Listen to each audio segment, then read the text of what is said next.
Hi.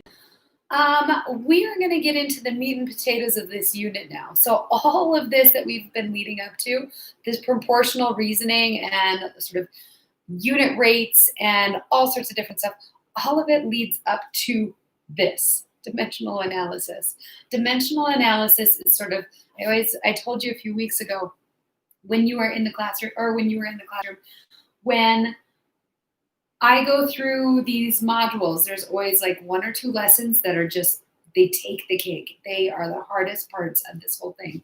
And I would have to say it's sort of a toss-up between maybe the modeling part of these, so lessons 3.5 and 3.6, or even getting into dimensional analysis. And I'd kind of lean towards this with that one. So dimensional analysis is going to be, I'm going to be talking about it over the next couple of lessons. So it's 3.7 and 3.8. We're going to start small with dimensional analysis. And we're first going to talk about just converting things from like centimeters to kilometers or inches to feet. And that's essentially what dimensional analysis is. It's taking something from one unit and converting it to another unit. So we're now analyzing the dimensions, or we're analyzing the units of it. But what we also need to do is we also need to think about the reasonableness of units in general. And that's what this lesson is about. This first video is going to be about that. Our next video, the second video of this lesson, and the last video of this lesson, will be actually playing around with dimensional analysis a little bit more and actually converting some units to other units. But let's talk about reasonable units of measure. This is something I've only barely skimmed on in the past, and I really feel like we need to spend a little bit more time on it so people have a little bit more oomph with it when they feel like they can do it on the test. What is a reasonable unit of measure for these three things? Okay, I want you to just think about them. The first one, a glass of water. What is a reasonable unit of measure for a glass of water? Would you say cups? Would you say gallons? Would you say liters? Would you say ounces? What are things that are reasonable units for a glass of water? Then you're going to think a 30-minute jog. What is a reasonable unit of measure for a 30-minute jog? Would you talk about inches, feet? Would you go for leagues, which is like 20 miles or something like that? Insane amount. Or what? What is a reasonable unit measure for a 30-minute jog? And the last one, what is the weight of a whale? Or the weight of a whale? Like, what is a reasonable unit of measure for that? So let's go back to a glass of water. What is a reasonable unit of measure for a glass of water? I have my water bottle right here, and my water bottle is probably 3 times a typical glass of water. And when I look at this water bottle, typically you buy water bottles based on the ounces that they hold. So I would say some reasonable units of measure for a glass of water could be ounces. And when I'm talking about ounces, I'm talking about fluid ounces. I'm not talking about ounces as in weight, but fluid ounces. So I can even be specific, fluid ounces.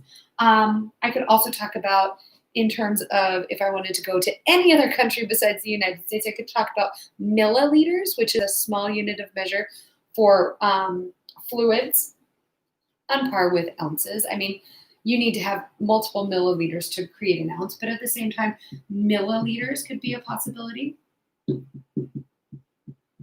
And we could even get into things like cups or pints. Those, depending on how big your glass of water is, cups could be reasonable. Cups are 8 ounces typically. And then pints, which is if you ever were to go to like Montana Ale Works or something like that, where we can go and get a pint glass full of water. That's what a lot of restaurants are using for their water glasses, right? So fluid ounces, milliliters, cups, or pints. What are things that are unreasonable? Gallons. You don't drink a gallon of milk in one sitting. You don't do it with water either. Water poisoning could be bad. You might drink a gallon of water over a course of a day, which you probably should, because technically you're supposed to take your weight and divide it by 2, and that's how many ounces of water you should drink. But you wouldn't just chug an entire gallon of water while you're sitting at the restaurant, right? So gallons wouldn't be reasonable. Other unreasonable things would be probably gallons, pints, milliliters. Liters might be a little much too. Liters are typically half of a gallon or a little less than a half gallon. It takes like 2.2 liters. No, crap. I think it's actually almost 4 liters. Liters might be okay to talk about water. Or half liters you could potentially talk about, but I wouldn't go up to like gallons. So 30-minute jog. What is a reasonable unit of measure? Would we say inches? No, that would be insane. 30 minutes, you could definitely go thousands upon thousands of inches, maybe even a million inches, right? So probably not the best choice. Feet, probably also not the best choice. 1 mile is 5,280 feet. That's a lot. So if in 30 minutes, let's think about how fast we run the mile. I personally run it really slow in like 9 to 10 minutes.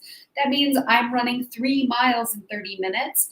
At a minimum, that's 15,000 feet plus. That's insane. I don't want to measure my 30-minute jog in feet. But what could be reasonable? Miles. You could up it to yards. Like if you didn't want to do feet, you could do yards. It would still be a pretty unreasonable number or a pretty extreme number, but maybe it works a little bit.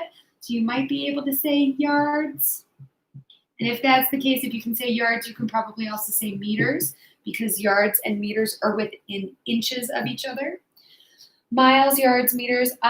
More reasonable than yards or meters, kilometers.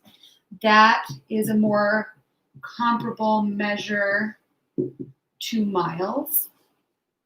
But I wouldn't go so far as to say leagues or something like that. Leagues is like 20 miles or something, 160 miles. I don't even know. It's insane. I wouldn't be running a league in 30 minutes, right? Last but not least, the weight of a whale. Would we measure a whale in ounces? Would we measure a whale in kilograms? Would we measure a whale in pounds? Probably not. I mean, kilograms might be interesting. Pounds might be interesting to like see the hugeness of a whale. But one of the best ways to measure a whale, something that massive, would be tons. That'd probably be the best unit of measure. I mean, so you could definitely put pounds and kilograms because that puts it in sort of perspective of us. If I were to say I weigh 150 pounds and then say a whale weighs like 10 times my weight, or well, not even 10 times my weight, it's probably more like 20 times my weight, that would be huge to say I'm 150 pounds and then a whale is 30,000 pounds, or I mean, I don't even know. All right. But like looking at that could be pretty interesting. But tons would be ideal. Then pounds and kilometer or kilograms after that. Biggest thing is for us to understand that units matter and reasonable units matter. So we wouldn't necessarily talk about a glass of water in terms of fluid ounces, but we wouldn't talk about a pool being filled based on fluid ounces. That would be a crazy unit of measure. Fluid ounces, very, very small. We're talking like tablespoons here. Whereas a pool, we would probably want to talk in terms of gallons, or if there's even something even bigger than that that we can refer to in terms of water. 3-minute jog, yeah, I'm going to be talking about it in miles. Would I talk about a 10-minute jog in terms of miles? Maybe not. For that one, I might go feet or I might go meters. Meters or yards might be a better choice for 10 minutes. It might be 1.2 miles, which isn't entirely easy to be accurate, whereas you could say like, oh, well, it's definitely 1,600 yards or something like that and be a little bit more accurate. So, oh my goodness. Play around with the concept of reasoning with units. This is the basis of your exit pass. So if you want to, you could probably take your exit pass now or pretty soon. If you want to watch the other video, that would be fine too. But this is the basis of your exit pass. So if you can do this, if you can sort of reason with those things, you're probably in pretty good shape to take the exit pass right now. Please do still watch the second video though. Okay, bye.